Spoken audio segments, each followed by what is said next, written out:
근데 우리 증시는 왜 좀 따라가지 못하는지 자세하게 이유 분석을 해보겠습니다. 우리투자증권 명구클럽의 홍성배 연구원 나오셨습니다. 안녕하세요. 네, 안녕하세요. 네, 먼저 첫 번째 키워드 화면으로 만나보겠습니다. 네. 네, 첫 번째 키워드는 다우지수라고 준비를 하신 걸로 제가 알고 있는데요. 다우존스 산업지수 지금 2거래일 연속 사상 최고가를 경신하고 있습니다. 미국 현지에서도 이것이 펀더멘털에 기인해서 이만큼 올라온 것이다. 아니다. 양적 완화, 돈을 풀었기 때문에 이만큼 올라올 것이다. 의견이 좀 엇갈리고 있는 상황인데요. 어떻게 보십니까?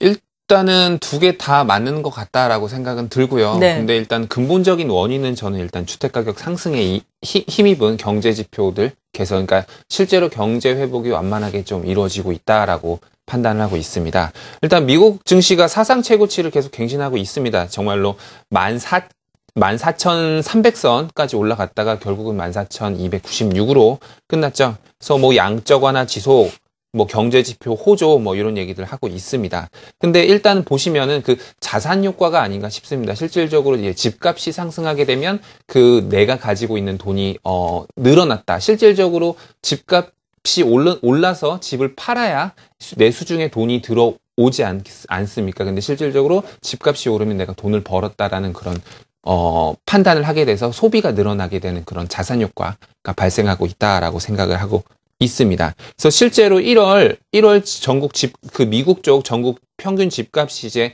전년 대비 9.7% 정도 상승을 했습니다. 그래서 7년여 만에 뭐 최고를 기록을 했습니다. 그래서 얼마 전에 ISM 제조업 지수, 서비스업 지수 모두 호조세를 나타나면서 긍정적인 흐름이 나타났습니다. 네, 그렇군요. 이렇게 다우존스 산업지수가 사상 최고치를 경신하고 있는 배경에 대해서 말씀해 주셨는데요. 두 번째 키워드는 또 어떤 걸 준비하셨는지 화면으로 만나보겠습니다.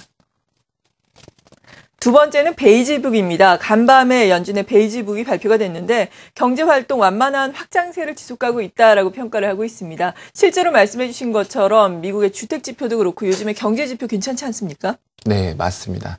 그래서요, 일단 뭐 베이지북은 뭐 다들 아시겠지만 미국이 이제 베이지북을 통해서 현재 경기를 진단을 합니다. 그래서 베이지북 발표된 내용을 조금 더 살펴보면은요, 올해 1월 중반부터 이제 점진적으로 경제 활동이 완만한 속도로 좀 좋아지고 있다라고 이렇게 이야기를 했는데요. 일부 지역에서는 아직 고용이 늘진 않지만 거의 대부분 지역에서 고용이 좀 완만하게 개선되고 있다라고 이야기를 했습니다. 그래서 이번에 경기 상황을 보고한 곳이 12곳이 있습니다. 그중에 10곳이 점진적인 성장세가 이어지고 있다라고 이야기를 했습니다.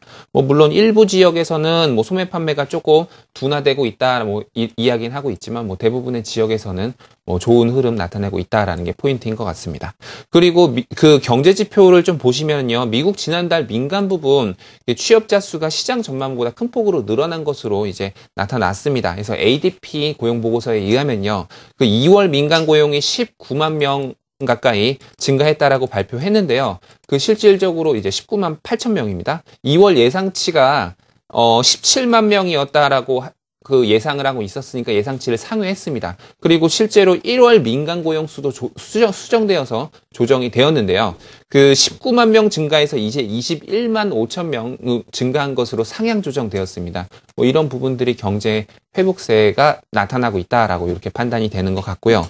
그리고 제조업 지표도 실질적으로는 조금 좀 좋게 나온 것으로 좀 평가를 합니다. 그래서 국방하고 항공 부분을 좀 제외하면은요, 그 실질 주문은 나쁘지 않은 모습이 나타났고요. 그리고 일단 그 지난주 미국 모기지, 그러니까 부동산 담보대출 쪽은요, 신청 건수 또한 좀 많이 늘었습니다. 그래서 경제 지표 호조 소식이 계속 들려오고 있다라고 이야기 드릴 수 있을 것 같습니다. 네, 물론 시장의 풍부한 유동성으로 인해서 미국의 다우존스 산업지수를 비롯한 3대 지수가 많이 올라온 측면이 없지 않아 있지만 그래도 이렇게 또 경제지표 펀더멘털이 좋아지고 있다는 소식을 들으니까 계속해서 사상 최고치 경신 행진을 좀 이어갔으면 하는 바람을 또 가져봅니다.